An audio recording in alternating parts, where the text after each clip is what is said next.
Dian sekarang heboh, katanya ketubannya pecah. Biarin saja, nanti juga dokter jaga yang akan mengurusnya. Kita naik saja ke ruanganku. Itulah yang terjadi pada saat yang sama ketika saya, dalam kondisi antara hidup dan mati, berlumuran darah di atas meja operasi. Suami yang saya percaya dan sahabat 20 tahun yang berjanji akan membantu persalinan anak saya, justru sedang menikmati masa depan mereka di ruang direktur utama klinik. Bahkan, ibu mertua saya menggenggam tangan wanita selingkuhan itu, tersenyum dan menyebutnya sebagai menantu baru. Sambil mendekap bayi saya yang masih merah, saya memutuskan untuk tidak menangis, melainkan merencanakan sebuah balas dendam yang dingin sedingin es. Bagaimana serangan balik yang memuaskan ini akan menghancurkan segalanya milik suami, sahabat, dan keluarga mertua saya hanya dalam 1 hari. Sebelum kita mulai, dukungan Anda melalui subscribe, like, dan notifikasi gratis akan menjadi kekuatan besar bagi kisah pelangi kehidupan. Silakan tulis di kolom komentar dari kota mana Anda mendengarkan. Kalau begitu, mari kita mulai ceritanya sekarang. Memasuki usia kehamilan 38 minggu, Dian Larasati duduk di sofa ruang tamu sambil mengelus perutnya yang membuncit. Jarum jam bundar di dinding sudah menunjuk ke arah pukul 2 dini hari. Suasana rumah begitu sunyi dan gelap, hanya suara napas yang terdengar. Suaminya, Bramanco Wicaksono, telah pergi sejak kemarin pagi-pagi sekali, katanya ada perjalanan dinas ke Surabaya sambil membawa tas kerjanya.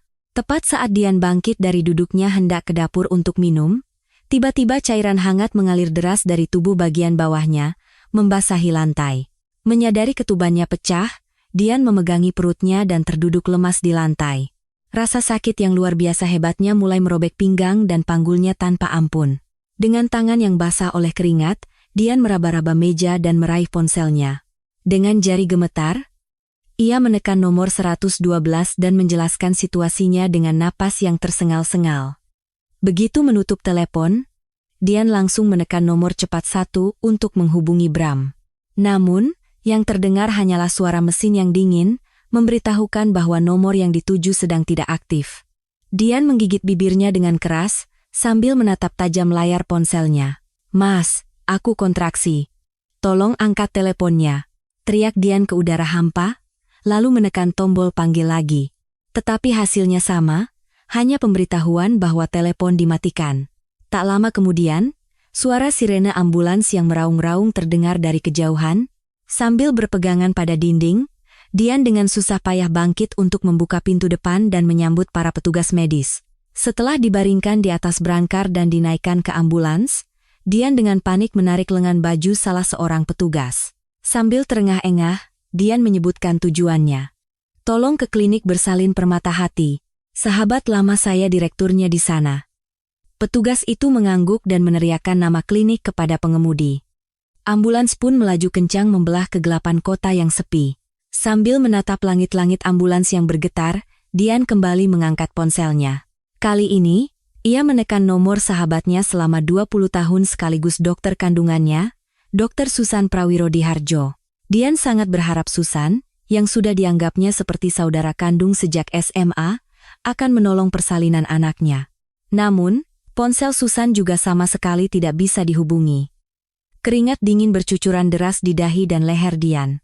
Di tengah rasa sakit yang mencabik-cabik perutnya, Dian terus-menerus mencoba menelepon kedua nomor itu secara bergantian. Sambil menangis, Dian memeluk ponselnya ke dada dan bergumam, "Susan, kamu kan sudah janji akan menolong persalinan anakku dengan tanganmu sendiri? Tolong angkat teleponnya." Seorang petugas medis memasang infus di lengan Dian dan memintanya untuk menarik napas dalam-dalam. Meskipun ambulans melaju semakin kencang, bagi Dian waktu terasa berjalan begitu lambat. Ambulans mengerem mendadak dan berhenti di depan UGD sebuah klinik bersalin mewah. Para perawat jaga yang sudah menunggu segera berlari dan mengambil alih brangkar Dian. Para perawat mendorong brangkar beroda itu menyusuri koridor menuju ruang bersalin. Dian menoleh dan mencengkeram erat ujung jas salah seorang perawat yang berlari di sampingnya. Dengan wajah pucat pasi, Dian menanyakan keberadaan Susan. "Di mana Dokter Susan? Tolong panggilkan beliau sekarang juga." Para perawat saling berpandangan, menghindari tatapan Dian, dan tidak memberikan jawaban yang jelas sambil terus mempercepat langkah mereka. Seorang perawat yang tampak gugup menjawab dengan suara bergetar sambil membuka pintu ruang bersalin. Kami tidak bisa menghubungi dokter Susan saat ini, Bu. Dokter jaga yang akan menangani ibu terlebih dahulu. Saat Dian dipindahkan ke ranjang persalinan, monitor detak jantung janin tiba-tiba berbunyi nyaring. Grafik detak jantung yang tadinya stabil mendadak anjlok, memicu alarm peringatan yang menusuk telinga di seluruh ruangan. Seorang dokter jaga muda berlari masuk, memeriksa kondisi Dian, dan berteriak dengan panik. Ibu, pendarahannya parah sekali. Segera pindahkan ke ruang operasi, siapkan operasi caesar darurat. Dian mencoba menggapai jas dokter itu, tetapi lengannya lemas kembali karena rasa sakit. Tim medis membaringkan Dian di atas meja operasi dan menyalakan lampu bedah yang dingin. Ruang operasi hanya dipenuhi oleh suara berbagai mesin dan langkah kaki para perawat yang sibuk. Seorang dokter anestesi memasangkan masker oksigen ke wajah Dian. Tarik napas pelan-pelan ya, Bu. Anestesinya akan segera bekerja, kata dokter anestesi itu dengan tenang sambil memeriksa monitor. Belum sempat kata-katanya selesai, cairan obat bius yang dingin terasa menyebar cepat melalui pembuluh darahnya. Dian memejamkan mata erat-erat, dalam hati ia berdoa memohon keselamatan anaknya. Meskipun kesadarannya mulai memudar, sisa-sisa rasa sakit yang seperti merobek perutnya masih terasa.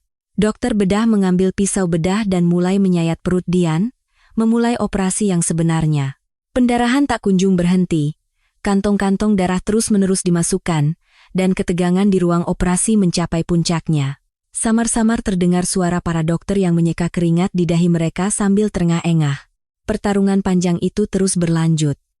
Akhirnya, setelah perjuangan yang melelahkan, seorang bayi mungil yang berlumuran darah berhasil dikeluarkan ke dunia. Tangisannya yang nyaring memecah kesunyian ruang operasi dan bergema dengan penuh semangat.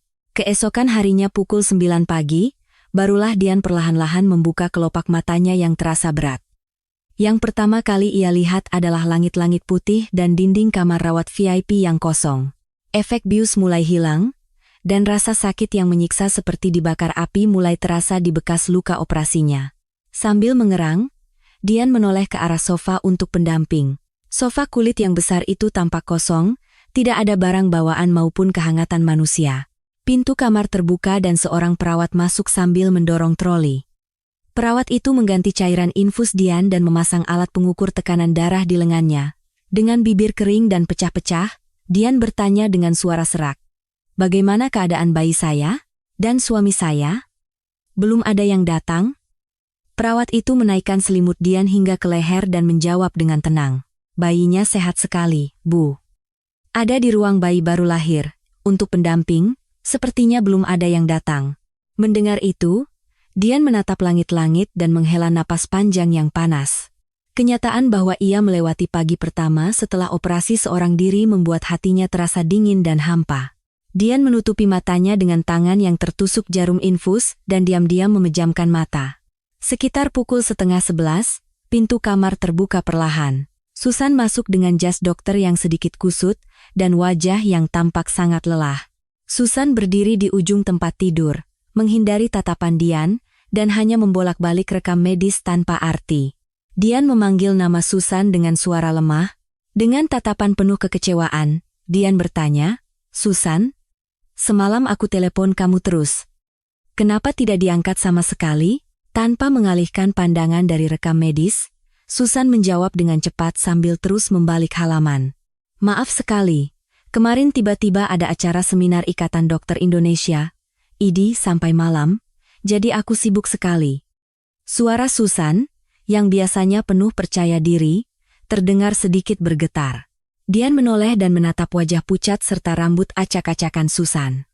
Kalau memang sahabat sejati selama 20 tahun, seharusnya ia langsung berlari menghampiri dan menggenggam tangannya setelah operasi. Sikap Susan terasa begitu dingin dan berjarak. Susan meletakkan kembali rekam medis itu dan bergegas berbalik. Sambil membelakangi Dian, Susan berkata seolah dikejar-kejar. Sudah waktunya visit pasien lain, aku pergi dulu ya. Istirahat yang cukup. Susan sama sekali tidak melakukan kontak mata dengan Dian, dan buru-buru menutup pintu kamar lalu pergi.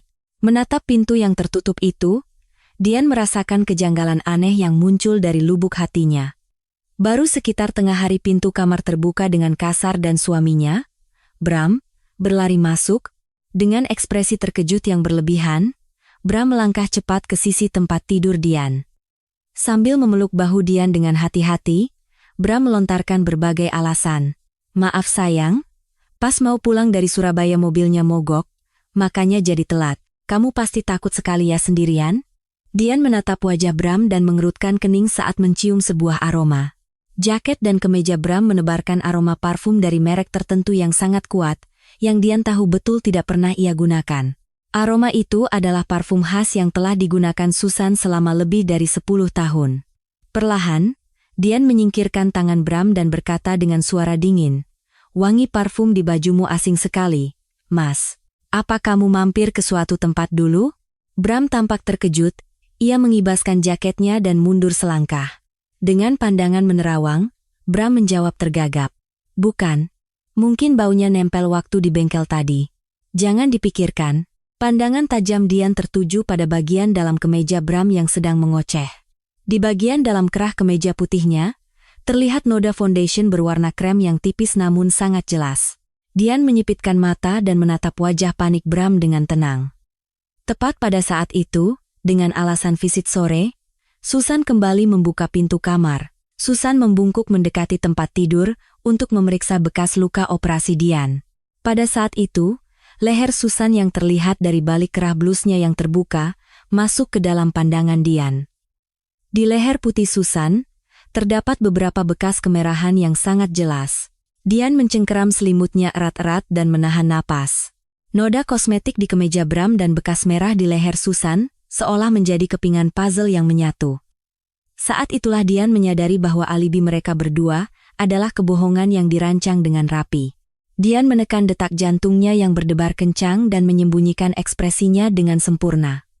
Setelah pukul 2 siang, kepala perawat, Suster Rina, masuk untuk melakukan visit sambil membawa rekam medis. Dengan cekatan, Suster Rina memeriksa jarum infus Dian dan memasang manset tensimeter di lengannya. Sambil mengukur tekanan darah, Suster Rina berkata dengan santai, "Sepertinya dokter, Susan capek sekali ya kemarin. Mobilnya terparkir semalaman di parkiran khusus direksi." Mendengar ucapan Suster Rina, jantung Dian serasa jatuh ke perut. Alasan Susan yang mengaku menghadiri seminar ID semalaman terbukti sebagai kebohongan mutlak. Dian menyembunyikan keterkejutannya dan bertanya kepada Suster Rina dengan suara tenang. "Oh ya, Suster? Jadi semalam Dokter Susan ada di klinik terus ya?" Suster Rina mengangguk sambil mencatat angka tekanan darah di rekam medis. "Iya, Bu. Tim keamanan bilang semalam lampu ruangannya masih menyala sampai larut." Dian menggigit bibirnya erat-erat sambil menatap dahan pohon yang bergoyang di luar jendela. Semua kebenaran kini tergambar dengan jelas di benaknya, semerah darah. Menjelang sore, Bram yang mengaku akan menemani, merebahkan diri di sofa pendamping dan menutupi tubuhnya dengan jaket.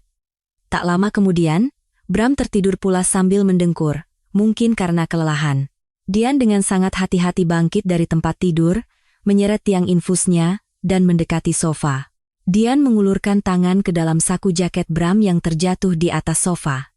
Di dalam saku, ujung jarinya menyentuh sebuah kartu plastik yang dingin dan keras. Dian perlahan mengeluarkan kartu itu, melihat bagian depannya, dan seluruh tubuhnya membeku. Kartu itu adalah kartu akses master yang bisa digunakan untuk masuk ke ruang istirahat VIP dan ruang direktur klinik bersalin permata hati milik Susan. Dengan tangan gemetar, Dian memegang kartu itu sambil menatap wajah Bram yang tertidur. Rasa marah dan pengkhianatan mencekik lehernya, tetapi Dian tidak menangis. Dengan cepat, Dian membuka tas riasnya di atas meja, dan menyembunyikan kartu akses itu di bagian paling dalam. Dian kembali ke tempat tidur, sambil menyeret tiang infusnya, lalu berbaring dan menutup tubuhnya dengan selimut. Sambil menatap langit-langit, Dian mulai menyusun kepingan pertama dari rencana balas dendamnya yang dingin di dalam kepalanya. Pukul 11 malam, keheningan yang berat menyelimuti seluruh bangsal rumah sakit. Bramantyo, yang terbaring di sofa pendamping, mendengkur keras, tenggelam dalam tidur lelapnya. Dari atas ranjang, Dian Larasati menatap dalam diam siluet Bram dalam kegelapan. Luka bekas operasi caesar terasa perih seperti terbakar, tetapi Dian menggertakkan giginya dan menahan rasa sakit. Sambil menggunakan tiang infus sebagai tongkat, Dian perlahan bangkit dari tempat tidur. Setiap langkah yang diambilnya terasa seperti sayatan pisau tajam di perut bagian bawahnya. Tanpa suara, Dian melangkah menuju meja di samping sofa. Di atas meja, ponsel pintar model terbaru milik Bram tergeletak dengan layar menghadap ke bawah. Dengan tangan gemetar, Dian meraih ponsel itu dan membungkukkan badannya ke arah wajah Bram. Bau napas Bram yang bercampur alkohol begitu dekat hingga membuatnya mual. Dian dengan sangat hati-hati mengangkat ibu jari kanan Bram. Ia menempelkan ibu jari Bram dengan lembut ke sensor sidik jari ponsel. Dengan getaran kecil, layar kunci terbuka dan layar utama menyala terang. Dian menutupi layar dengan tangannya agar cahayanya tidak bocor, lalu kembali ke tempat tidur. Sambil bersandar di ranjang, Dian menekan ikon aplikasi yang terhubung dengan kamera dashboard mobil. Setelah aplikasi terbuka, daftar rekaman video yang diurutkan berdasarkan tanggal dan waktu muncul di layar. Dian mencari rekaman pada pukul 11 malam sebelumnya, saat ia dibawa ke rumah sakit dengan ambulans. Ketika ia menekan tombol putar, pemandangan jalanan malam yang gelap muncul di layar. Dalam video, mobil Bram tidak sedang menuju Surabaya, melainkan melaju di gang belakang gedung klinik. Mobil itu dengan lihai melewati jalan rahasia di dekat pintu belakang klinik dan masuk secara diam-diam ke area parkir bawah tanah. Dian menahan napas dan mendekatkan speaker ponsel ke telinganya. Dari rekaman suara di dalam mobil, terdengar suara notifikasi panggilan tak terjawab dari Dian yang berdering tanpa henti. Di sela-sela nada dering yang panik itu, terdengar suara tawa Bram dan Susan. Bram mengetuk-ngetuk setir dan berkata dengan nada ringan, "Si Dian heboh tuh," katanya ketubannya pecah. Teleponnya bunyi terus, berisik. Dari kursi penumpang, Susan menjawab sambil diiringi suara sabuk pengaman dilepaskan dan senandung kecil. "Biarin saja, nanti juga dokter jaga yang akan mengurusnya. Kita langsung ke ruanganku saja." Bram mematikan mesin mobil dan berkata lagi dengan nada mengejek, "Baru hamil setelah 7 tahun, gayanya selangit. Dia pikir dia ratu apa?" Terdengar suara gesekan kain seolah Susan memeluk lengan Bram, lalu ia berbisik dengan suara manis. "Malam ini kamu fokus ke aku saja ya, sayang." Matikan saja telepon berisik itu. Dalam percakapan mereka, tidak ada sedikit pun kekhawatiran untuk seorang ibu yang sedang berjuang antara hidup dan mati. Yang ada hanyalah hasrat mereka dan cemoohan keji terhadap Dian. Tak lama kemudian, terdengar suara pintu mobil ditutup dan langkah kaki mereka menjauh di area parkir. Tangan Dian yang menggenggam ponsel menjadi begitu keras hingga buku-buku jarinya memutih. Kenyataan bahwa suami dan sahabatnya justru menuju ruang direktur pada saat-saat mengerikan. Ketika ia mempertaruhkan nyawanya untuk melahirkan, terasa begitu menyesakan. Dengan rahang yang mengeras karena marah, Dian mengaktifkan fitur rekam layar di ponselnya. Ia merekam seluruh video dan file audio dari awal hingga akhir, lalu mengirimkannya ke akun cloud pribadinya. Setelah notifikasi pengiriman selesai muncul, Dian menghapus semua jejak aktivitas aplikasi dari ponsel Bram. Dian kembali ke sofa dan meletakkan ponsel itu kembali ke posisi semula, dengan sudut yang sama persis. Meskipun di luar jendela kegelapan pekat menyelimuti, pikiran Dian menjadi terang benderang dan sedingin siang hari. Pukul 2 dini hari, Dian mengenakan kardigan tipis dan keluar ke koridor bangsal. Koridor rumah sakit dini hari terasa dingin, dan pos perawat pun sepi. Sambil berdiri di ujung koridor, Dian mengirim pesan aman kepada kakak laki-lakinya, Wisnu Pratama. Wisnu adalah seorang partner di sebuah firma hukum besar dan juga merangkap sebagai kepala staf ayahnya, sebuah posisi yang sangat penting. Setelah mengirimkan tautan akun cloud-nya, Dian menelepon Wisnu. Wisnu menjawab telepon dengan suara yang jernih dan tajam, bukan suara orang mengantuk. "Dian, ada apa subuh-subuh begini? Terjadi sesuatu dengan bayinya?" Dian menyandarkan dahinya ke kaca jendela yang berembun dan menjawab dengan tenang. "Mas, tolong cek video di tautan yang baru saja aku kirim, dan siapkan laporan untuk ayah." Terdengar suara klik mouse dari seberang telepon, diikuti oleh keheningan yang berat. Setelah selesai menonton video, Wisnu berbicara dengan suara rendah dan berat. "Bramantio si bajingan itu. Perlu aku kirim orang ke sana sekarang juga?" Dian menyandarkan dahinya ke kaca jendela yang dingin dan menjawab dengan tegas. "Tidak. Belum saatnya. Sebelum ayah bergerak, aku akan mengumpulkan lebih banyak bukti di sini. Wisnu menghela napas pendek, menyetujui rencana adiknya yang cermat. Pukul 8 pagi, koridor bangsal mulai ramai dengan suara langkah kaki. Ibu mertuanya yang berpakaian mewah dan ayah mertuanya yang mengenakan jas, membuka pintu kamar dan masuk. Tangan mereka kosong, bahkan tidak membawa sekotak buah pun. Tanpa menghiraukan Dian yang terbaring di tempat tidur, ibu mertuanya melihat sekeliling dan bertanya, "Bram, di mana Dokter Susan? Beliau belum datang." Bram bangkit dari sofa dengan wajah kuyu dan menjawab, "Tadi saya lihat sedang visit, Bu. Sebentar lagi mungkin ke sini." Kesejahteraan cucu yang baru lahir atau kondisi menantunya sama sekali tidak ada dalam pikiran mereka. Saat itu, Susan masuk ke kamar dengan riasan wajah yang cerah dan penampilan yang segar. Begitu melihat Susan, ibu mertuanya langsung berlari menghampiri dan menggenggam kedua tangan Susan.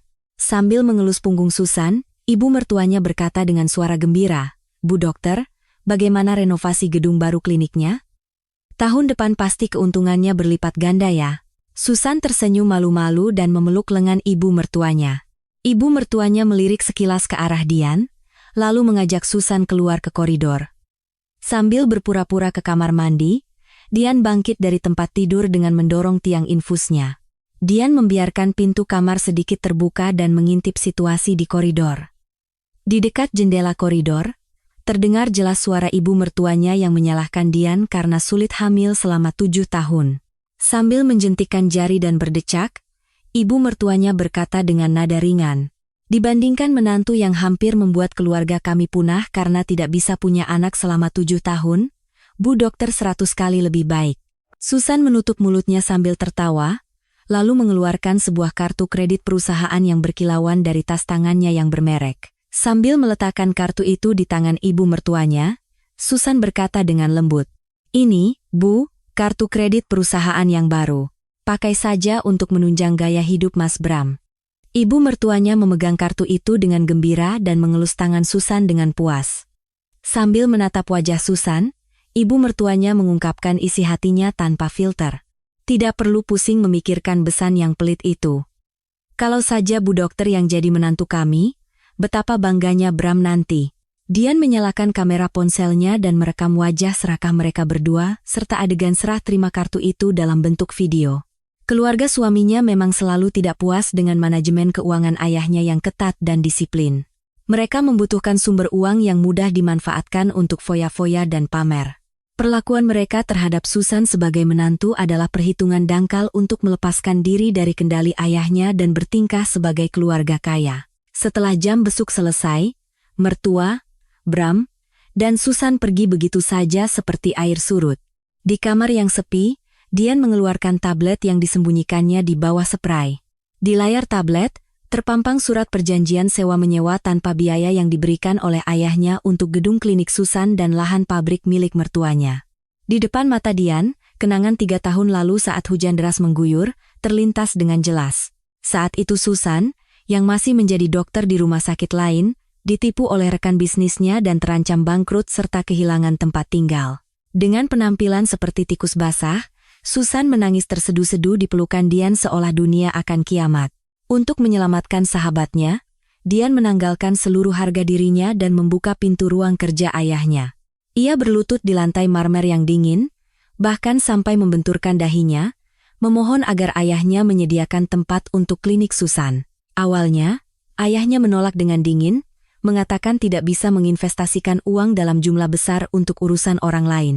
Tetapi karena Dian mogok makan dan terus memohon untuk menyelamatkan sahabatnya, ayahnya akhirnya menyerah. Gedung klinik di lokasi premium di jantung kota Jakarta yang didapatkannya itulah tempat Susan berdiri sekarang. Pada hari penandatanganan perjanjian, Susan memegang tangan Dian dan bersumpah akan membalas budi seumur hidup. Ia bahkan berjanji dengan air mata, mempertaruhkan karier dokternya, bahwa ia sendiri yang akan menolong persalinan anak pertama Dian.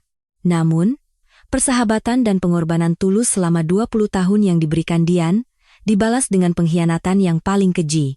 Dian menatap dingin stempel ayahnya pada surat perjanjian sewa di layar. Bukan air mata, melainkan sebilah pisau es yang tajam dan dingin terasa diasah di dalam hatinya. Dengan ekspresi mengeras, Dian mematikan layar tablet dan meletakkannya di meja samping tempat tidur. Dian kembali mengambil ponselnya, menekan nomor Wisnu, dan menunggu nada sambung. Begitu telepon terhubung, Dian memberikan instruksi dengan suara tegas tanpa sedikit pun keraguan.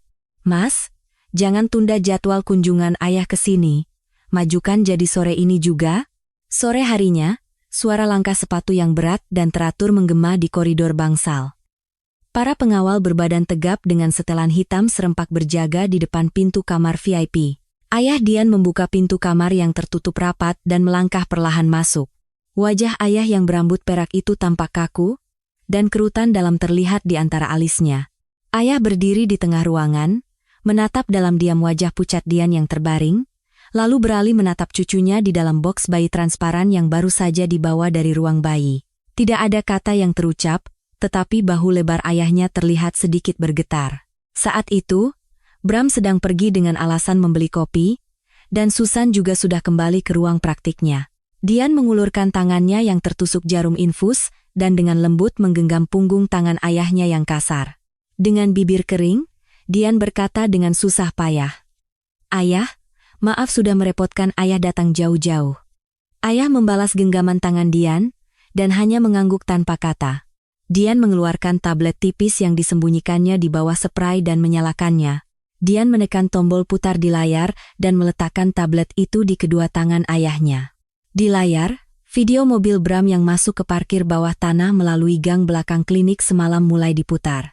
Suara Bram yang mengejek persalinan Dian dan Susan yang bersenandung sambil menuju ruang direktur memenuhi ruangan. Mata ayah menatap tajam, seolah menembus layar video kamera dashboard itu. Selanjutnya, Dian memutar video kedua yang direkamnya diam-diam di koridor. Di layar, terekam jelas adegan ibu mertuanya yang menyalahkan Dian karena sulit hamil sambil menerima kartu kredit perusahaan dari Susan. Wajah ibu mertuanya yang tersenyum sambil menggenggam tangan Susan dan memperlakukannya seperti menantu, memenuhi layar. Setelah selesai menonton, ayah menggenggam tablet itu dengan sangat kuat. Urat-urat tebal menonjol di punggung tangannya, dan rahangnya mengeras. Di benak ayah, kenangan 3 tahun lalu saat hujan deras mengguyur kembali muncul seperti gelombang. Dian, dengan tubuh basah kuyup, masuk ke ruang kerjanya dan berlutut di lantai marmer yang dingin. Ia menangis terseduh-seduh, memohon sambil membenturkan dahi ke lantai, mengatakan bahwa sahabatnya, Susan, ditipu dan akan kehilangan segalanya. Ia berkata tidak butuh apa-apa, hanya memohon satu tempat untuk klinik sahabatnya. Air mata putus asa, Dian akhirnya membuat ayahnya luluh dan memberikan gedung di lokasi premium di Jakarta secara gratis. Persahabatan putrinya yang ia lindungi dengan pengorbanan sebesar itu, ternyata dibalas dengan pengkhianatan dan penipuan yang mengerikan. Ayah meletakkan tablet di atas meja dan bangkit berdiri. Dengan wajah yang dipenuhi amarah, ayah mengusap wajahnya dengan kasar dan melangkah keluar ke koridor.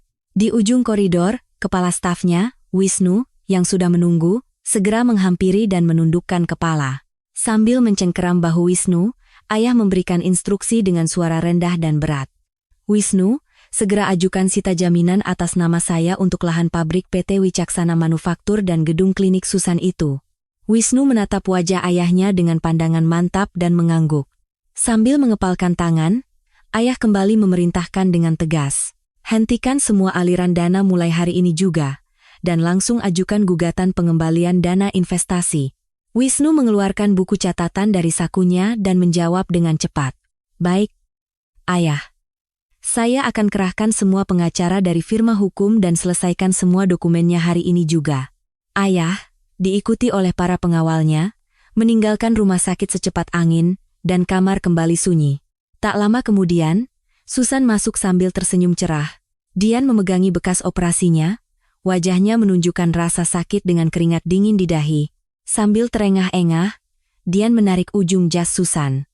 Dengan kening berkerut, Dian berkata dengan suara lemah, "Susan, perutku sakit sekali seperti mau robek.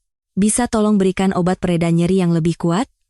Susan menepuk-nepuk tangan Dian dengan lembut dan menjawab dengan suara ramah, "Oh, sakit sekali ya? Baiklah, aku akan segera turun, buatkan resep, dan minta perawat mengantarkannya." Susan bergegas keluar kamar dengan suara sepatu hak tingginya yang menggema. Begitu pintu kamar tertutup, ekspresi kesakitan di wajah Dian langsung hilang. Sambil berpegangan pada tiang infus, Dian cepat-cepat bangkit dan mendekati meja di depan sofa. Di atas meja, laptop milik Bram yang ditinggalkannya dengan alasan urusan pekerjaan, tergeletak tertutup. Sambil melihat sekeliling, Dian membuka laptop dan dengan cepat memasukkan kata sandi Bram. Di antara folder-folder di desktop, ia mengklik folder bernama laporan keuangan. Dian mengeluarkan sebuah flash drive aman berukuran kecil dari sakunya dan mencolokkannya ke port laptop. Ia menggerakkan kursor mouse untuk menyalin seluruh folder dan memindahkannya ke flash drive. Bilah kemajuan berwarna hijau di tengah layar perlahan-lahan terisi. Setiap kali mendengar suara langkah kaki dari koridor, Dian melirik ke pintu dan menahan napas. Begitu proses penyalinan selesai, Dian mencabut flash drive dan menyembunyikannya jauh di dalam tasnya.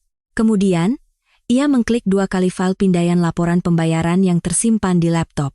Di dalam file itu, terdapat pindaian tanda terima pembayaran cicilan mobil impor dan pembelian barang mewah dari pusat perbelanjaan ternama di Jakarta. Setelah memeriksa nomor kartu kredit yang tertera di bagian bawah laporan, mata Dian menjadi dingin. Nomor kartu itu sama persis dengan nomor kartu keluarga VIP atas nama Dian yang diambil Bram dengan alasan untuk dikelola. Dian menggulir ke bawah, melihat satu persatu barang yang dibeli, tas tangan mewah edisi terbatas yang sering dipamerkan Susan dan mobil impor yang berkilauan, semuanya dibeli dengan uang Dian. Susan, dari luar, tampak seperti dokter bintang yang sukses, tetapi sebenarnya ia hanyalah katak dalam tempurung. Gaya hidupnya yang mewah dan tidak sesuai dengan kemampuannya membuatnya selalu kekurangan uang tunai. Itulah sebabnya ia berani memberikan kartu kredit perusahaan kepada ibu mertuanya untuk mengambil hatinya. Sementara itu, biaya hidupnya yang mahal dibayar menggunakan kartu Dian yang dicuri oleh Bram. Hidup seperti parasit. Dian menyeringai, senyum dingin terukir di bibirnya. Dian menutup laptop kembali seperti semula dan kembali ke tempat tidur, diam-diam menutupi dirinya dengan selimut. Tak lama kemudian, seorang perawat masuk membawa cairan infus berisi obat pereda nyeri dan menyambungkannya ke infus Dian, lalu pergi. Tak lama berselang, Susan masuk membawa sebuah kotak yang dibungkus kain sutra mewah. Susan duduk di samping tempat tidur Dian, membuka bungkusan itu, dan mengeluarkan sebuah kantong jamu herbal yang beraroma lembut. Sambil menyodorkan kantong jamu itu, Susan memasang ekspresi sahabat paling berdedikasi di dunia. Ini jamu khusus pemulihan pasca melahirkan yang aku racik sendiri, bisa membersihkan darah dan membuat luka cepat sembuh. Tepat saat itu, melalui celah pintu yang terbuka, beberapa perawat yang lewat melihat pemandangan itu dengan tatapan hangat. Sadar akan tatapan para perawat, Dian dengan hati-hati menerima kantong jamu dari tangan Susan. Dengan senyum tipis, Dian mengucapkan terima kasih. Terima kasih banyak, karena ini racikanmu sendiri. Aku akan meminumnya sampai habis. Susan tersenyum puas, mengelus rambut Dian, lalu pergi lagi untuk melanjutkan praktiknya. Begitu suara langkah kaki Susan benar-benar hilang, Dian menatap dingin kantong jamu di tangannya. Dian menyingkap selimut, masuk ke kamar mandi, dan membuka tutup kloset. Ia merobek ujung kantong dan menuangkan seluruh cairan jamu berwarna coklat pekat itu ke dalam kloset. Sambil menekan tombol flush, Dian menyaksikan jamu itu tersapu bersih oleh arus air yang deras. Sambil memegang kantong plastik kosong, Dian mendekati tempat sampah di sudut kamar. Ia tidak meremas kantong itu, melainkan membentangkannya rata dan meletakkannya di bagian paling atas tempat sampah agar mudah terlihat. Ini adalah tindakan yang diperhitungkan agar ketika Susan datang lagi, ia akan percaya bahwa Dian telah meminum habis jamunya. Sehari sebelum keluar dari rumah sakit, di tengah malam yang sunyi, hanya ada satu lampu temaram yang menyala di kamar. Dian berbaring di tempat tidur menghadap dinding, berpura-pura tidur nyenyak dengan napas teratur. Sambil bersandar di sofa, Bram sedang berbicara diam-diam di telepon dengan Susan. Meskipun Bram merendahkan suaranya, kegembiraannya tidak bisa disembunyikan. Sambil mengetuk-ngetuk sofa kulit dengan jarinya, Bram berkata dengan suara tertawa, "Susan, 2 minggu lagi, pas hari Dian keluar dari pusat perawatan, kita adakan pesta besar-besaran ya." Terdengar suara tawa kecil Susan dari seberang telepon, dan Bram menjawab lagi, "Tentu saja, kita kosongkan seluruh lobi lantai 1 klinik ini, dan di sana kita adakan acara peresmian gedung baru sekaligus pesta perayaan keluarnya Dian. Rencana Bram adalah menggunakan alasan keluarnya Dian untuk mengundang para pejabat daerah dan memamerkan status mereka. Sambil menyilangkan kaki, Bram menambahkan dengan suara yang lebih bersemangat. Aku akan undang semua pengurus paguyuban senior di lingkungan sini dan semua relasi bisnis perusahaanku. Hari itu, kita akan benar-benar berpesta pora. Berbaring di tempat tidur, Dian mencengkeram erat ujung selimutnya dan matanya terbuka lebar. Tanggal kepulangan dari pusat perawatan 2 minggu lagi, dan lokasi yang jelas, yaitu lobi besar lantai 1 klinik Susan, telah ditetapkan. Bram sama sekali tidak menyangka bahwa panggung pesta termewah yang akan dihadiri banyak orang itu akan menjadi kuburan mereka. Dian tetap diam tak bergerak di tempat tidur sampai panggilan telepon Bram selesai. Terdengar suara Bram yang merebahkan diri di sofa dan mulai mendengkur. Dian meraba bagian paling dalam spray dan mengeluarkan sebuah ponsel cadangan berwarna hitam yang telah disembunyikannya. Dengan kecerahan layar diatur paling rendah, Dian membuka jendela obrolan dengan Wisnu dan diam-diam mulai mengetik. Ia memasukkan tanggal, waktu, dan lokasi pesta dengan akurat tanpa kesalahan. Terakhir, ia menambahkan instruksi untuk mempersiapkan panggung pesta yang megah itu menjadi arena penghancuran yang sempurna. Setelah menekan tombol kirim, sebuah notifikasi konfirmasi kecil muncul di layar. Dian kembali menyelipkan ponsel cadangan itu jauh ke dalam selimut dan menatap kosong ke udara dengan tatapan dingin. Semua roda gigi balas dendamnya mulai berputar dengan sempurna. Setelah menyelesaikan administrasi keluar rumah sakit, Dian Larasati tiba di parkir bawah tanah sebuah pusat perawatan pasca melahirkan super mewah di pinggiran kota dengan sebuah van hitam. Para pengawal dengan hati-hati membukakan pintu, dan Dian perlahan turun dari mobil sambil memegangi bekas operasinya. Dian mendekati meja resepsionis dan menerima formulir pendaftaran dari direktur pusat perawatan yang sudah menunggu.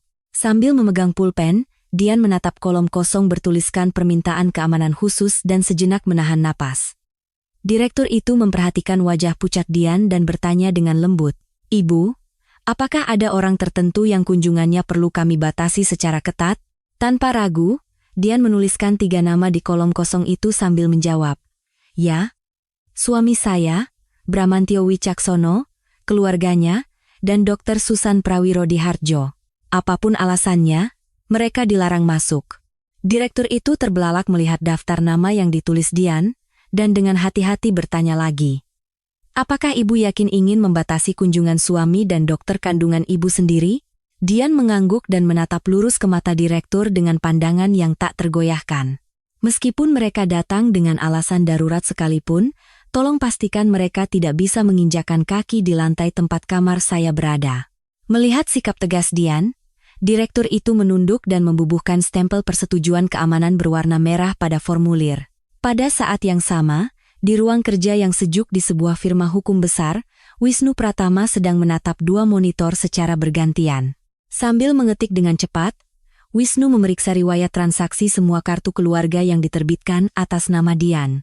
Di layar monitor, daftar pembelian tas mewah dan pembayaran klinik kecantikan yang dilakukan Susan terpampang tanpa akhir. Wisnu mengklik menu pengaturan batas kredit kartu-kartu VIP tersebut. Dengan cepat, Wisnu mengubah batas kredit semua kartu menjadi 0. Kemudian, ia berturut-turut menekan tombol blokir karena hilang, memutus total sumber uang Bram dan Susan. Wisnu mengangkat teleponnya dan mengirim pesan singkat kepada Dian, memberitahukan bahwa misinya telah selesai. Sambil menutup semua jendela di layar, Wisnu mengetuk-ngetuk meja dengan jarinya. Saat itu, Bramantio sedang duduk dengan angku di ruang konsultasi catering sebuah hotel termewah di Jakarta untuk memesan makanan pesta. Sambil menyilangkan kaki, Bram menutup buku menu tebal dengan keras dan berkata kepada staf, "Siapkan menu set paling mahal untuk 100 orang. Untuk sampanyenya, siapkan Dom Perignon di setiap meja." Staf itu menghitung total biaya, lalu menyodorkan struk panjang dan mesin EDC nirkabel ke hadapan Bram dengan sopan. "Totalnya 350 juta rupiah. Pak, silakan melakukan pembayaran." Bram membuka dompetnya, dan dengan percaya diri mengeluarkan kartu kredit VIP berwarna merah atas nama Dian. Staf itu memasukkan kartu ke mesin, menatap layar sejenak, lalu sedikit mengerutkan kening. Sambil mengembalikan kartu itu kepada Bram, staf itu berkata dengan sangat hati-hati. Mohon maaf, Pak. Tetapi kartu ini terdeteksi dalam status hilang dan diblokir, sehingga transaksinya ditolak. Wajah Bram memerah. Ia bangkit dari kursinya dan menatap tajam mesin EDC. Sambil merebut kartu dari tangan staf, Bram bertanya dengan nada kesal. Tidak mungkin. Batas kreditnya miliaran? Kenapa bisa ditolak? Mesinnya rusak ya? Staf itu mencoba beberapa kali dengan mesin lain, tetapi hasilnya tetap sama, batas kredit terlampaui dan transaksi diblokir. Gagal melakukan pembayaran, Bram keluar dari lobi hotel dengan marah dan mengemudikan mobilnya ke depan gedung pusat perawatan pasca melahirkan. Sambil duduk di kursi pengemudi, Bram memukul-mukul setir dan menelepon Dian puluhan kali. Namun, yang terdengar dari ponsel Dian hanyalah suara mesin yang dingin, memberitahukan bahwa nomornya tidak aktif. Dengan amarah yang memuncak, Bram membanting ponselnya ke lantai kursi penumpang. Sambil menjambak rambutnya, Bram mengumpat dengan kasar. Sialan. Kenapa di saat seperti ini dia tidak mengangkat teleponnya? Keesokan paginya, seorang staf dari tim manajemen properti ayah Dian berdiri di loket sebuah kantor pos besar sambil membawa tas kerja. Staf itu menyerahkan 2 amplop surat somasi tebal dengan stempel merah kepada petugas loket. Di kolom penerima, tertulis dengan jelas jabatan Direktur Utama PT Wicaksana Manufaktur dan Direktur Klinik Bersalin Permata Hati. Pukul 2 siang, motor seorang kurir berhenti dengan suara berisik di depan kotak surat rumah utama keluarga mertua. Kurir itu menekan bel dan menyerahkan langsung tumpukan dokumen ke tangan ibu mertua yang keluar.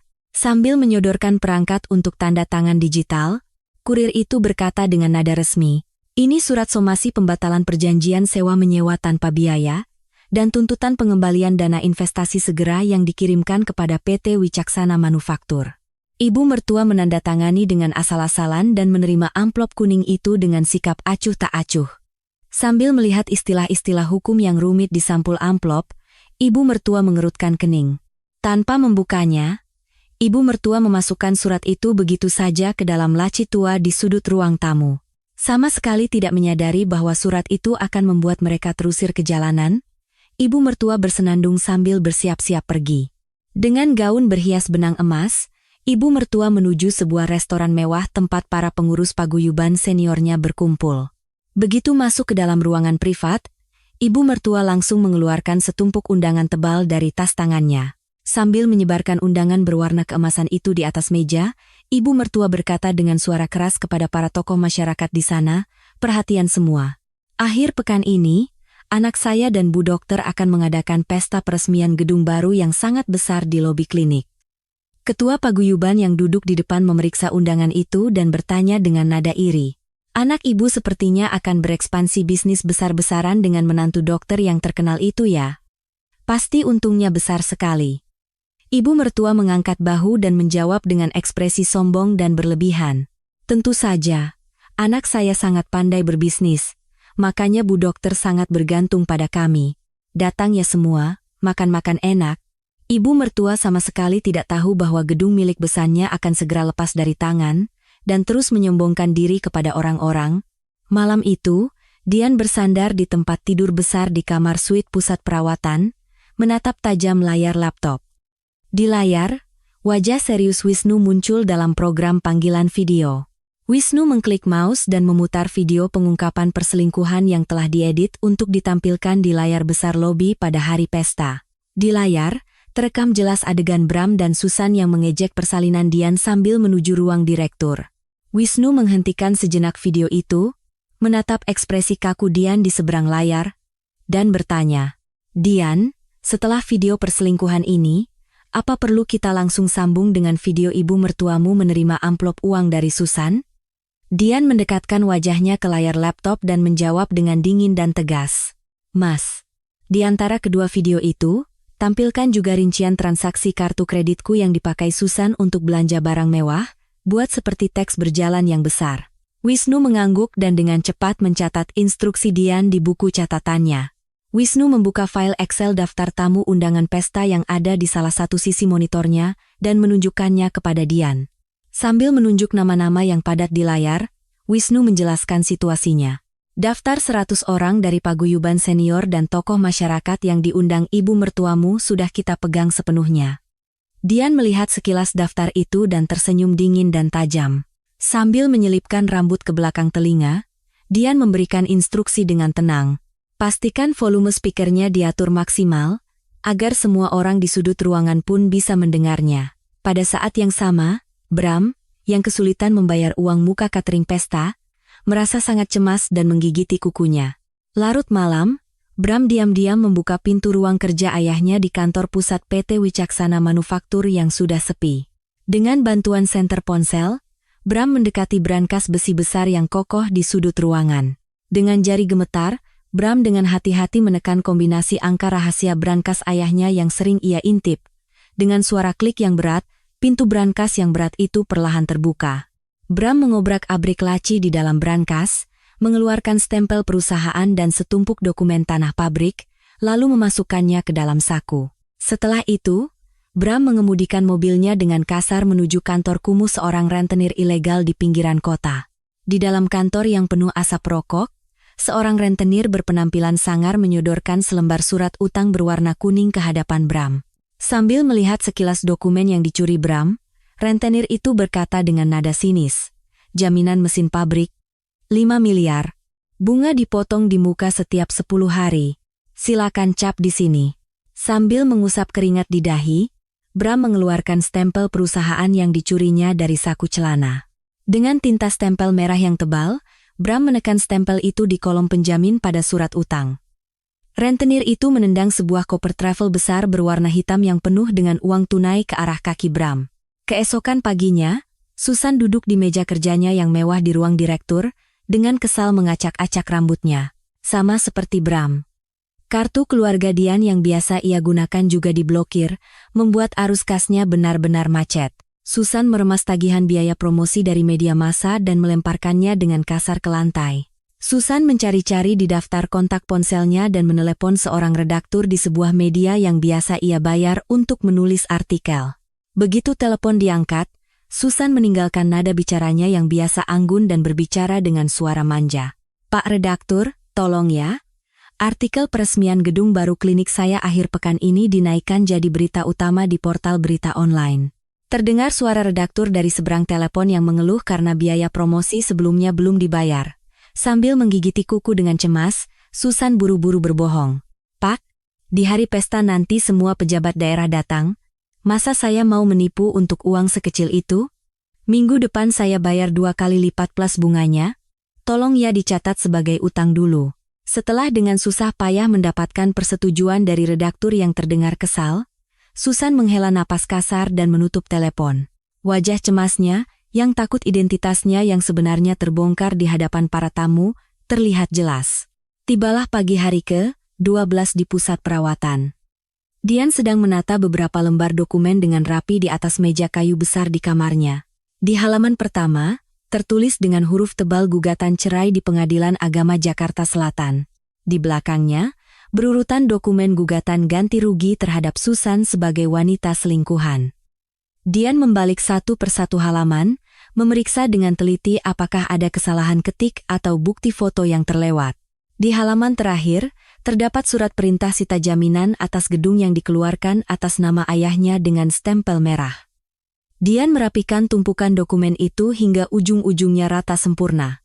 Dian memasukkan tumpukan dokumen itu ke dalam sebuah map kulit hitam mewah tanpa membuatnya terlipat. Suara resleting map yang ditutup terdengar tajam di ruangan yang sunyi. Dian meletakkan map itu dengan hati-hati di bagian paling dalam tas kerja besarnya. Sore harinya, layar ponsel Dian di atas meja menyala dan bergetar singkat. Sebuah pesan teks panjang dari Bram muncul memenuhi layar. Dian membuka kunci layar dan perlahan membaca kalimat-kalimat munafik dan menjijikkan yang dikirim Bram. "Sayang, besok pas kamu keluar, aku adakan pesta perayaan besar-besaran di lobi klinik Susan. Pakai gaun yang aku kirim ya, dandan yang cantik." Rasa muak muncul saat membaca pesan dari suaminya yang berani mengadakan pesta dengan uang pinjaman rentenir setelah mengkhianati ayahnya dan mencuri kartu kredit. Dian menyentuh kolom balas dan tanpa ragu mengetik kalimat singkat. "Oke. Aku tunggu pestanya. Sampai besok." Dian menekan tombol kirim dan meletakkan ponselnya terbalik di atas meja. Sambil menatap pantulan wajahnya di cermin rias, Dian tersenyum dingin dan tajam. Panggung megah yang akan mengubah pesta penuh kebohongan dan kesombongan itu menjadi neraka, telah tergambar sempurna di benaknya. Sehari sebelum keluar dari pusat perawatan, pagi-pagi sekali, Wisnu Pratama duduk di depan meja besar di ruang kerja firma hukumnya dan segera memanggil tim sekretarisnya. Wisnu membentangkan daftar lengkap para tokoh masyarakat dan pengurus paguyuban senior yang diundang oleh ibu mertuanya.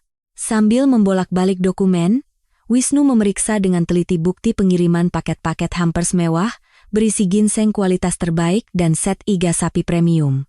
Semua 100 tamu undangan dalam daftar itu akan menerima hadiah mewah atas nama ayahnya sebelum pesta. Wisnu menunjuk daftar itu dengan tegas kepada sekretarisnya dan menginstruksikan agar pengiriman dilakukan dengan sempurna tanpa ada yang terlewat. Kirim atas nama Pak Hartono, jadi pastikan mereka semua hadir di pesta besok, undang dengan sopan. Menerima instruksi berat dari Wisnu, tim sekretaris bergerak cepat dan terorganisir, meneruskan daftar pengiriman kepada para kurir. Hadiah-hadiah mewah ini adalah umpan yang sangat cermat dan sempurna untuk memastikan kursi tamu di pesta lobi klinik besok terisi penuh. Pada saat yang sama, staf di kantor Ayah Dian berdiri di depan beberapa mesin faks, bersiap menekan tombol. Mereka dengan cepat menekan nomor kontak perusahaan-perusahaan yang menyewakan peralatan medis canggih kepada klinik bersalin Permata Hati. Mesin faks berbunyi nyaring, terus-menerus mengeluarkan surat pemberitahuan tentang tunggakan pembayaran dan riwayat kredit buruk Susan. Kepala staf menelepon direktur perusahaan peralatan medis terbesar dan memberitahukan jadwal penarikan paksa peralatan tepat pada saat pesta berlangsung. Terdengar suara gembira direktur perusahaan itu dari seberang telepon, yang sudah pusing karena pembayarannya menunggak berbulan-bulan. Besok pukul 2 siang, tepat saat pesta, kami akan siagakan truk penyitaan di depan lobi. Kepala staf menutup telepon dan melingkari tanggal besok di kalender dengan pena merah tebal. Bramantyo, yang kehabisan uang pinjaman rentenir untuk persiapan pesta, larut malam menyelinap masuk ke ruang direktur Susan dan merangkak di lantai. Bram menemukan brankas rahasia yang tersembunyi di bawah meja dan dengan kasar mencoba membukanya dengan obeng pipih tebal. Saat pintu brankas setengah terbuka dan Bram hendak mengambil tumpukan uang tunai, Susan yang baru selesai praktik, membuka pintu dan masuk. Susan melihat punggung Bram yang sedang membobol brankasnya dan berteriak histeris. Dengan sepatu hak tingginya, Susan berlari dan mencengkeram kerah Bram, lalu membantingnya ke lantai. Sambil memunguti uang tunai yang berserakan di lantai, Susan berteriak di telinga Bram dengan suara marah. "Kamu gila? Berani-beraninya kamu menyentuh uang klinikku. Uang untuk membayar dekorasi bunga di pintu masuk pesta besok saja belum ada. Apa yang kamu lakukan?" Bram merapikan kemejanya yang kusut, bangkit, dan tanpa mau kalah menunjuk wajah Susan. Dengan urat di dahi yang menonjol, Bram membalas dengan suara serak. "Kamu memang direkturnya, tapi mana ada uangmu sendiri di sini? Semua barang mewah yang kamu pakai itu kan aku yang bayar pakai kartu kredit Dian yang aku curi."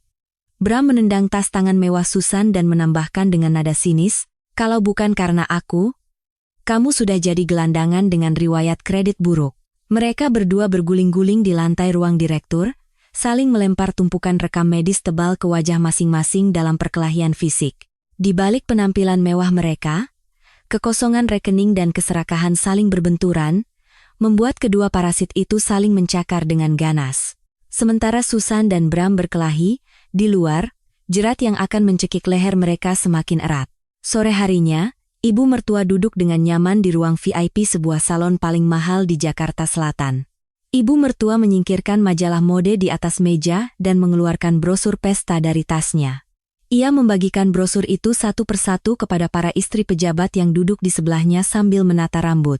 Sambil mengangkat dagunya tinggi-tinggi, ibu mertua menyombongkan diri dengan suara sengau yang dibuat-buat hingga seisi salon mendengarnya. "Besok sore, jangan lupa datang ke pesta di klinik anak saya. Selama ini saya sesak napas karena harus berurusan dengan besan yang pelit dan hanya tahu uang." Para istri pejabat melihat brosur pesta yang berkilauan dan tertawa basa-basi, membuat suara ibu mertua semakin keras. Sambil bertepuk tangan, ibu mertua melontarkan kata-kata kasar yang merendahkan Dian. Menantu yang tidak bisa punya anak dan hanya bisa mengendalikan uang akan segera saya usir, dan saya akan jadikan Bu Dokter yang cantik dan berbakat ini sebagai menantu baru saya. Sambil melihat cermin besar di salon, ibu mertua membayangkan tatapan iri dari para tokoh masyarakat di pesta besok. Ia sama sekali tidak membayangkan palu godam besar yang akan menimpanya, dan terus memasang ekspresi konyol yang dipenuhi kesombongan. Sehari sebelum keluar dari pusat perawatan, pagi-pagi sekali, Dian Larasati diam-diam mengunjungi ruang direktur dan menyodorkan sebuah amplop tebal berisi cek. Sambil memegang erat tangan direktur dan melihat sekeliling dengan waspada, Dian berbisik dengan suara sangat rendah dan rahasia. "Ibu Direktur, tolong siapkan kendaraan khusus dan petugas keamanan pribadi untuk membawa anak saya keluar dengan aman tanpa sepengetahuan Susan dan Bram." Direktur itu merasakan ketebalan amplop dengan ujung jarinya, mengangguk, dan segera memberikan instruksi melalui radio ke tim keamanan. Tak lama kemudian, untuk menghindari pengawasan Bram dan Susan, sebuah ambulans swasta dengan kaca film hitam pekat berhenti tanpa suara di parkiran pintu belakang. 2 orang petugas keamanan berbadan tegap dengan setelan hitam membawa keranjang bayi, mengawal Dian dengan ketat menuju mobil. Dian mencium kening bayinya yang tertidur lelap, dan dengan sangat hati-hati menyerahkan keranjang itu kepada petugas. Mobil yang membawa bayinya melaju perlahan meninggalkan jalanan menuju rumah utama orang tuanya dengan suara mesin yang berat. Dian menatap punggung mobil yang menjauh hingga tak terlihat, mengelus dadanya, dan menghela napas lega. Kelemahan terbesarnya dan satu-satunya telah dievakuasi ke tempat yang aman, dan sorot mata Dian menjadi lebih dingin dan lebih kuat dari sebelumnya. Pada saat yang sama, ayah Dian sedang duduk di ruang privat sebuah restoran mewah, berhadapan dengan para perwakilan kreditur utama pabrik milik mertuanya. Ayah membuka tas kerja kulit yang diberikan pengawalnya dan melemparkan salinan surat utang dengan jaminan ganda ke tengah meja lebar. Dalam salinan itu, tercatat dengan jelas riwayat Bram, yang menggunakan stempel perusahaan ayahnya untuk mengambil pinjaman dari rentenir secara ilegal. Perwakilan kreditur mengambil dokumen itu, tangannya gemetar, sambil menatap bergantian wajah ayah yang menakutkan. Sambil mengangkat cangkir tehnya, ayah memperingatkan para kreditur dengan suara sedingin es. Sebelum lahan pabrik dan sisa mesin PT Wicaksana Manufaktur jatuh ke tangan rentenir dengan harga murah, segera tarik paksa piutang kalian. Para kreditur terbelalak, segera bangkit dari meja, dan berlari keluar sambil menelepon bawahan mereka. Setelah jam makan siang, para kreditur datang menyerbu halaman depan pabrik PT Wicaksana Manufaktur sambil membawa pipa besi tebal dan stiker Sita berwarna merah. Para kreditur yang marah mendobrak pintu gerbang pabrik yang tertutup dan menempelkan stiker Sita berwarna merah secara acak di setiap mesin mahal.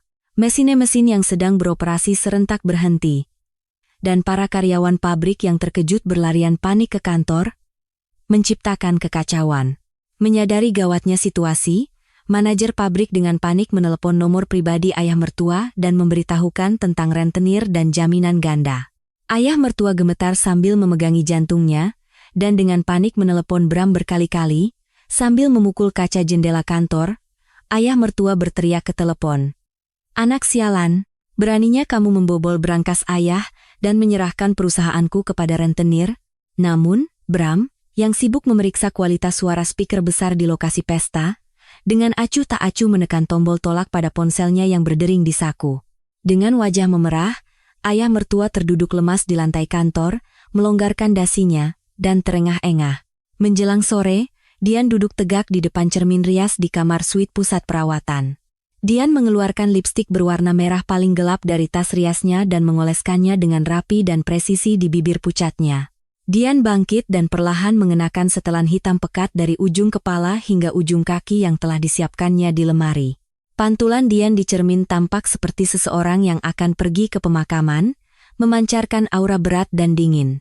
Sambil mengancingkan jasnya hingga selesai, Dian menatap dalam diam sorot matanya yang sedingin es di cermin. Wajah seorang hakim yang sempurna, tanpa belas kasihan atau ampun, terpampang di sana tanpa goyah. Pukul 11 malam, interkom dari meja resepsionis berdering nyaring di kamar Dian. Staf resepsionis mengantarkan sebuah kotak besar dengan pita merah muda yang baru saja dititipkan oleh Bramantio ke depan pintu kamar. Di atas kotak itu, terdapat sebuah surat tulisan tangan munafik dari Bram dengan hiasan tulisan perak yang mewah. Dian merobek surat itu dengan kasar dan membaca kalimat-kalimat palsu Bram dengan suara dingin. Sayang, ini gaun termewah yang akan membuatmu paling bersinar di pesta besok. Pakai yang cantik ya dan datang ke lobi. Akting dangkal Bram yang mencoba menjadi suami yang baik dan sempurna sampai akhir membuat Dian tertawa sinis dan meremas surat itu. Dian menendang kotak gaun mewah yang dikirimkan itu ke koridor. Tanpa membuka pitanya, Dian memasukkan kotak itu dengan paksa ke dalam tempat sampah besar di sudut koridor. Kembali ke kamar, Dian menatap dingin tumpukan ratusan lembar brosur yang tersebar di atas tempat tidur. Di brosur itu, tercetak foto hasil tangkapan layar dari video perselingkuhan Bram dan Susan di ruang direktur serta percakapan vulgar mereka dengan huruf merah besar. Dian mengikat tumpukan brosur itu dengan karet gelang dan memasukkannya dengan rapat ke dalam tas kerja hitam yang akan dibawanya. Tangan Dian yang menutup resleting tasnya tidak menunjukkan sedikitpun keraguan atau getaran. Semua persiapan untuk mengubah pesta kotor dan mewah itu menjadi neraka yang sempurna pada pukul 2 siang besok telah selesai. Keesokan harinya pukul 2 siang, lobi besar lantai 1 klinik bersalin permata hati dihias dengan sangat mewah dan boros hingga menyilaukan mata. Lampu gantung kristal besar yang tergantung di langit-langit memancarkan cahaya yang menyilaukan, memeriahkan suasana pesta. Sekitar 100 orang tokoh masyarakat dan pengurus paguyuban senior yang diundang langsung oleh ibu mertua memadati lobi dan saling bercengkrama. Di lantai, hidangan prasmanan mewah dari hotel bintang 5 disajikan dalam barisan panjang yang seolah tak berujung. Di dekat pintu masuk, kilatan lampu kamera dari para wartawan yang diundang terus-menerus berkelebat. Di setiap sudut lokasi pesta, karangan bunga ucapan selamat yang mewah dari berbagai kalangan memenuhi ruangan hingga tidak ada tempat untuk melangkah. Sambil mendentingkan gelas sampahnya mahal, para tamu tak henti-hentinya mengagumi skala dan kekayaan klinik tersebut. Ibu mertua, dengan hanbok mewah berhias benang emas, menghampiri para tamu dan berbicara dengan antusias. Wah, ketua paguyuban kita sudah datang? Dokter wanita yang di depan itu adalah Dokter Susan, rekan bisnis anak saya, Bram. Ketua paguyuban menatap dengan iri, menggenggam tangan ibu mertua, dan menyahut, wah, beruntung sekali. Anaknya mendapatkan pasangan bisnis yang luar biasa, tidak perlu pusing lagi dengan besan yang pelit itu ya. Ibu mertua tertawa sinis dan meninggikan suaranya dengan sombong. Tentu saja. Apa gunanya uang dari besan kalau menantunya tidak bisa punya anak? Bu dokter ini cantik dan berbakat, rasanya ingin saya gendong kemana-mana. Di balik tawa mewah itu, tidak ada seorang pun di dalam pesta yang menyadari bahwa kehancuran total sedang menanti mereka. Di panggung sementara di depan lobi, Bramantyo berdiri berdampingan dengan Susan, mengangkat tinggi gelas sampahnya mereka. Bram mengenakan setelan pesanan khusus yang dibayar dengan kartu kredit curian dari Dian, dan tersenyum palsu kepada para tamu. Bram mengetuk-ngetuk gelasnya dengan garpu, menarik perhatian para tamu. Dengan ekspresi santai, Bram mendekatkan mikrofon ke mulutnya dan memberikan kata sambutan dengan suara lembut. Bapak, Ibu sekalian, terima kasih telah meluangkan waktu untuk hadir merayakan kepulangan istri saya, Dian Larasati, dan peresmian gedung baru Dr. Susan. Kedepannya, klinik kami. Susan, dengan gaun mewah, berpura-pura anggun dan menundukkan kepala, tersenyum malu-malu di samping Bram. Sambil tersenyum, Susan mengambil alih mikrofon dan memberikan salam munafik kepada para tamu. Kami berjanji akan menjadi klinik wanita terbaik yang berkontribusi pada kemajuan masyarakat, silakan nikmati pestanya. Belum sempat pidato munafik itu selesai, 3 mobil Alphard hitam melaju kencang ke arah pintu masuk utama klinik dengan suara decitan ban yang nyaring, lalu berhenti mendadak. Suara mesin yang berat menenggelamkan musik pesta, dan pandangan semua tamu serempak tertuju ke arah pintu masuk. Pintu mobil terdepan terbuka, dan ayah Dian turun dari mobil dengan bibir terkatup rapat dan tatapan mata yang tajam. Wajah ayah menunjukkan tekad yang keras. Tanpa ampun, sekitar 10 orang pengawal berbadan tegap mengawal ketat di belakang ayah dan masuk ke dalam lobi tanpa ragu. Suara langkah sepatu yang berat menggema di lantai marmer, mengubah keriuhan pesta menjadi keheningan yang dingin dalam sekejap. Tak lama kemudian, pintu mobil kedua terbuka, dan Dian, dengan setelan hitam pekat dari ujung kepala hingga ujung kaki, turun dengan tatapan dingin. Lipstik merah pekat di wajah pucat. Dian menciptakan kontras yang aneh dan memancarkan aura dingin. Tanpa sedikit pun keraguan atau goyah, Dian berjalan tegap melintasi tengah-tengah pesta yang mewah. Kemunculan Dian membuat wajah ibu mertua dan Bram pucat pasi, mereka saling melirik dengan cemas. Bram, yang berada di atas panggung, melihat pakaian Dian yang seperti baju berkabung, menjadi panik dan bergegas menuruni tangga. Bram menghalangi jalan Dian, mengulurkan tangan untuk memegang lengannya, dan bertanya dengan nada kesal. "Pakaian apa-apaan ini? Aku kan sudah mengirim gaun pink. Kenapa kamu pakai baju seperti orang berkabung dan merusak pesta?"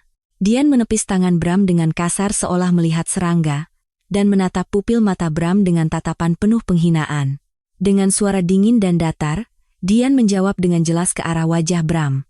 "Aku memakai pakaian yang paling cocok untuk pestamu, karena hari ini adalah hari pemakaman kalian." Setelah menjawab, Dian menunjuk ke arah layar besar di atas panggung dengan dagunya yang dingin.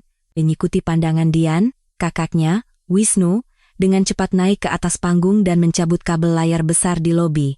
Wisnu menyambungkan kabel itu ke laptop canggih yang telah disiapkan para pengawal, dan tanpa ragu menekan tombol putar. Sinyal elektronik yang dimulai dari ujung jari Wisnu mengubah layar raksasa di pesta itu menjadi hitam, menandai dimulainya penghakiman. Di layar besar yang memenuhi salah satu sisi dinding lobi, video pengungkapan yang telah diedit dengan cermat oleh Dian semalam muncul dengan sangat jelas. Itu adalah video dari kamera dashboard saat Bram dan Susan menuju ruang direktur pada saat-saat mengerikan ketika Dian berjuang antara hidup dan mati di dalam ambulans. Dalam video, terdengar suara Bram yang tertawa sambil mengetuk-ngetuk setir dan melontarkan ejekan. "Si Dian heboh tuh. Katanya ketubannya pecah. Teleponnya bunyi terus. Berisik." Suara Susan yang bersenandung sambil melepaskan sabuk pengaman dari kursi penumpang terdengar bersamaan dengan jawabannya yang tak tahu malu. "Biarin saja, nanti juga dokter jaga yang akan mengurusnya. Kita langsung ke ruanganku saja."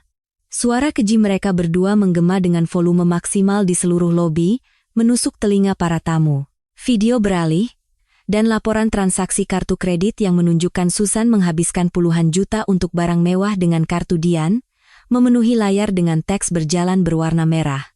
Selanjutnya, diputar video ibu mertua di salon yang menerima kartu kredit perusahaan dari Susan sambil menghina dan menertawakan kesulitan Dian untuk hamil. Suara serakah ibu mertua yang memegang kedua tangan Susan dan menghina menantunya sendiri terdengar seolah merobek speaker. Wajah vulgar ibu mertua yang menyombongkan diri akan menjadikan Susan sebagai menantu barunya, ditampilkan dari dekat dan memaku pandangan para tamu. Para tamu dan tokoh masyarakat yang sedang menikmati hidangan prasmanan meletakkan garpu mereka dan menatap layar dengan ekspresi ngeri. Bisik-bisik penuh penghinaan mulai terdengar dari para tamu, dan mereka mulai menunjuk-nunjuk keluarga mertua dan Bram dengan tatapan tajam.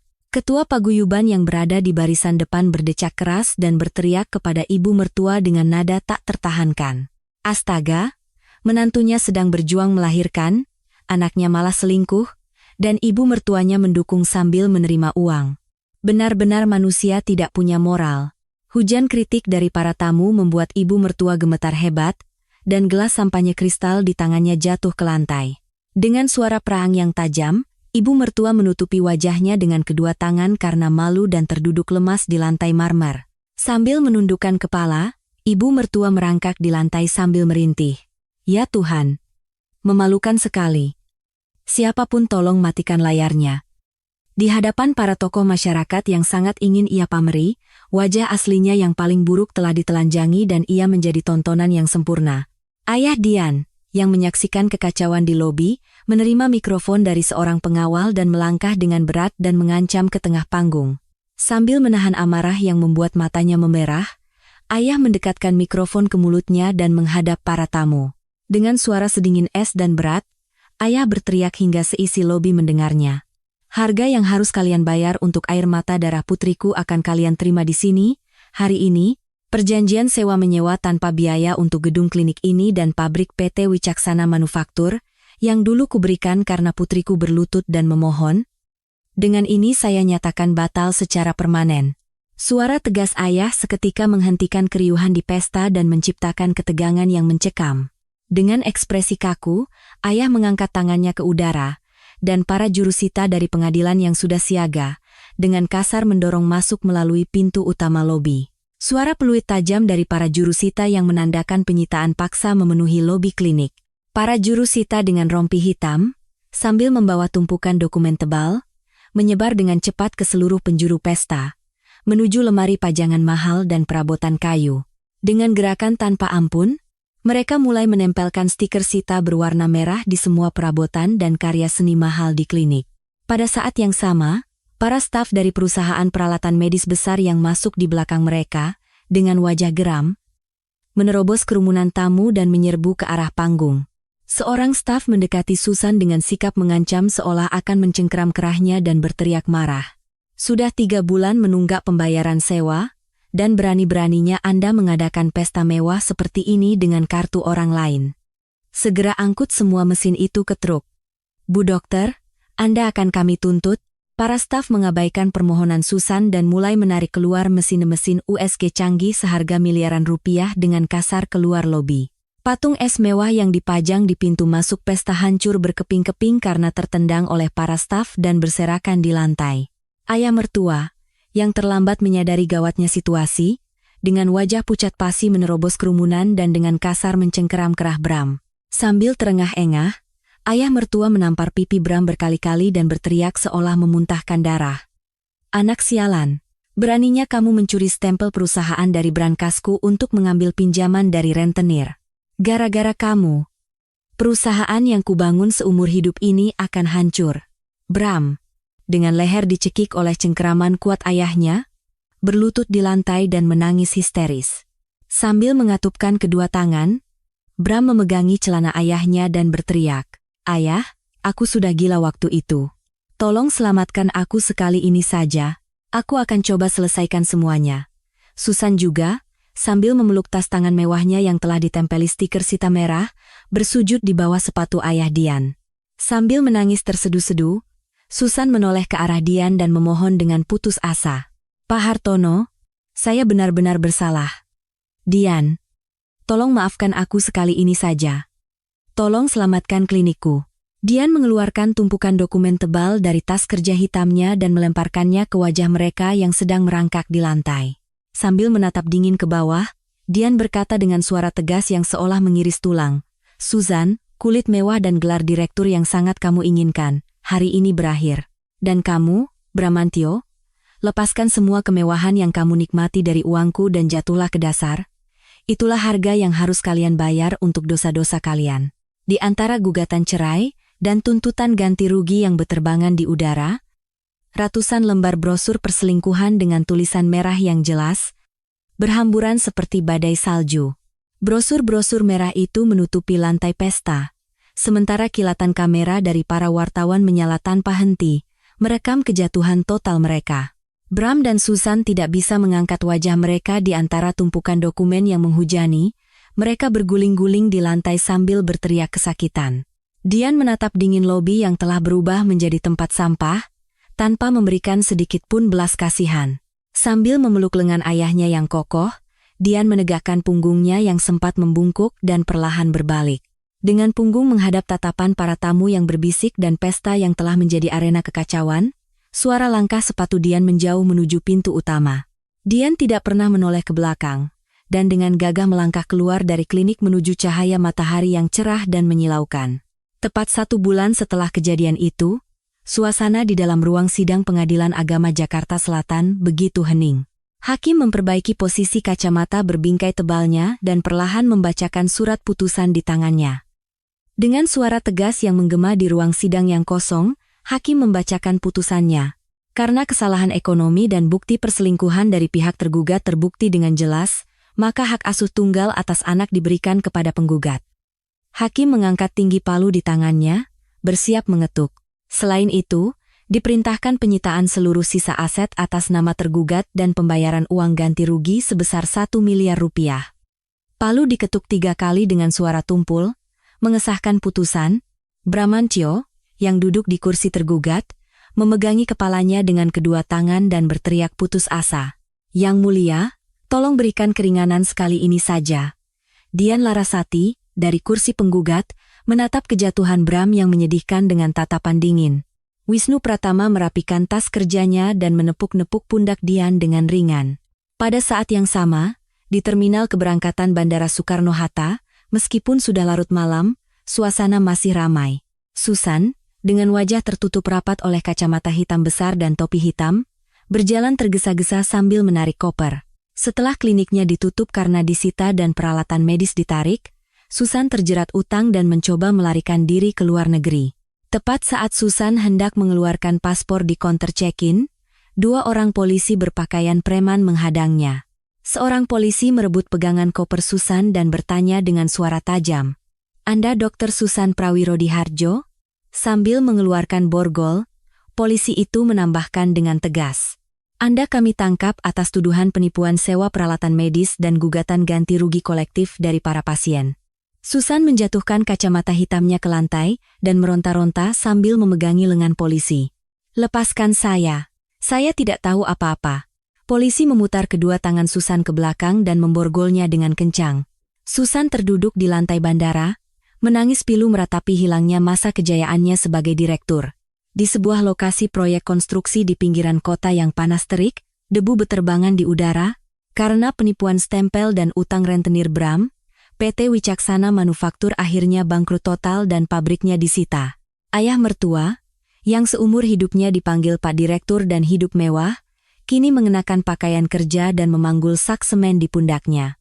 Dengan keringat deras mengalir di bawah helm keselamatannya, ayah mertua berjalan terhuyung-huyung. Mandor proyek meniup peluit dan berteriak kasar kepadanya. "Hei, Pak Tua, gerak cepat sedikit."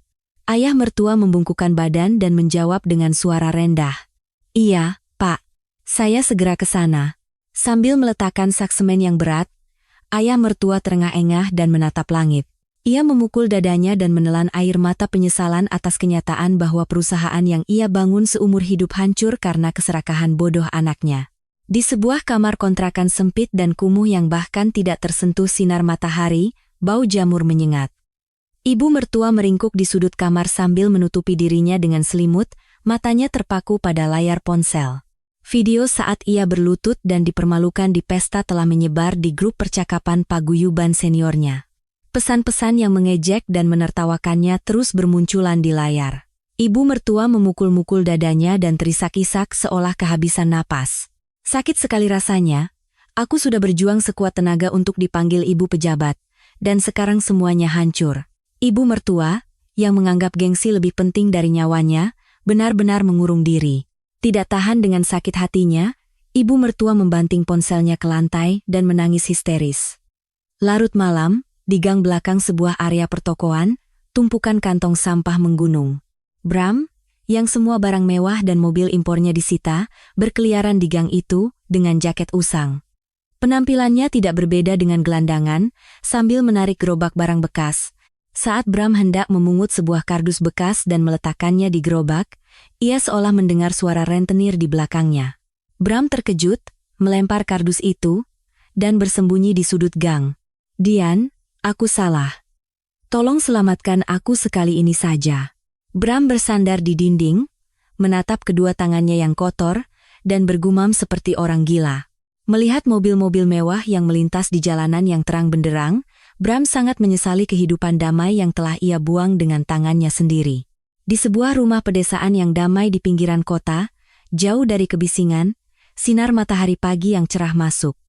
Dian membuka lebar jendela dapur dan menghirup dalam-dalam udara segar yang berhembus dari halaman.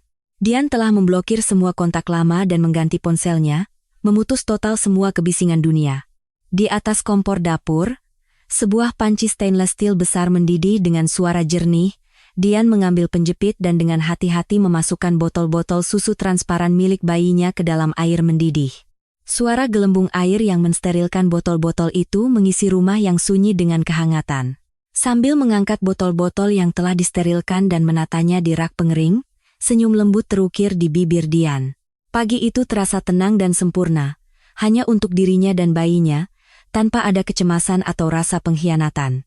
Di sofa empuk di tengah ruang tamu yang luas, ayah Dian duduk dengan santai. Dengan kacamata baca di ujung hidungnya, ayah dengan telaten memasukkan foto 100 hari cucunya ke dalam bingkai perak yang berkilauan. Sambil melihat senyum cerah sang bayi di foto, ayah tertawa terbahak-bahak. "Cucu kakek yang cantik, kakek akan berikan semua yang terbaik di dunia ini untukmu." Ayah bangkit dari sofa, berjalan ke dapur, dan mengikatkan celemek besar di pinggangnya. Ia meletakkan sayuran organik segar di atas talenan dan mulai memotong dengan lihai. Diiringi suara talenan yang berirama, bubur bayi bergizi untuk putri dan cucunya matang dengan lezat di dalam panci. Sosok seorang direktur yang dingin dan tanpa ampun telah lenyap. Yang ada hanyalah kehangatan seorang kakek biasa yang penuh kasih, memenuhi seisi rumah. Pada suatu akhir pekan yang cerah, sinar matahari yang hangat menyinari halaman luas berumput hijau. Dian duduk di bawah payung besar di tengah halaman, memeluk erat bayinya dan mengayunnya dengan lembut. Tawa renyah sang bayi yang menggenggam erat jari Dian menggema di taman. Pintu kayu di pintu masuk halaman terbuka, dan Wisnu, dengan kemeja santai, mendekat sambil membawa sebuah amplop coklat di satu tangan. Wisnu dengan hati-hati meletakkan amplop itu di meja di bawah payung dan berbicara kepada Dian. "Dian, ini laporan tentang kabar terbaru si Bramanco dan Susan." Sambil mengelus kepala sang bayi, Wisnu sedikit mendorong amplop itu ke arah Dian. Mereka sedang diperiksa polisi, dan hidupnya hancur berantakan. Kalau penasaran, baca saja. Dian menatap dalam diam amplop coklat di atas meja.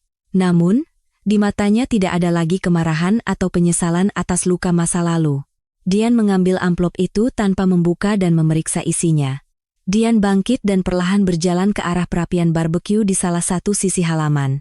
Tanpa ragu, Dian melemparkan amplop berisi dokumen itu ke dalam api merah yang berkobar. Api melahap amplop itu, membakar semua jejak kotor masa lalu menjadi abu. Sambil menatap perapian, Dian menjawab dengan suara lega, "Mas, kabar tentang manusia sampah seperti mereka tidak lagi kubutuhkan dalam hidupku."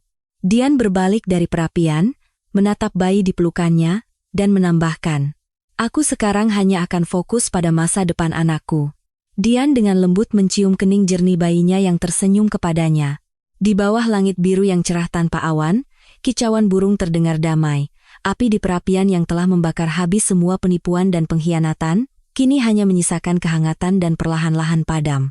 Berbeda dengan api itu, tawa ceria Dian, bayinya, ayahnya, dan Wisnu yang berkumpul di halaman memenuhi udara. Sambil menggenggam tangan mungil bayinya, Dian perlahan berjalan di atas rumput hijau dan menatap langit.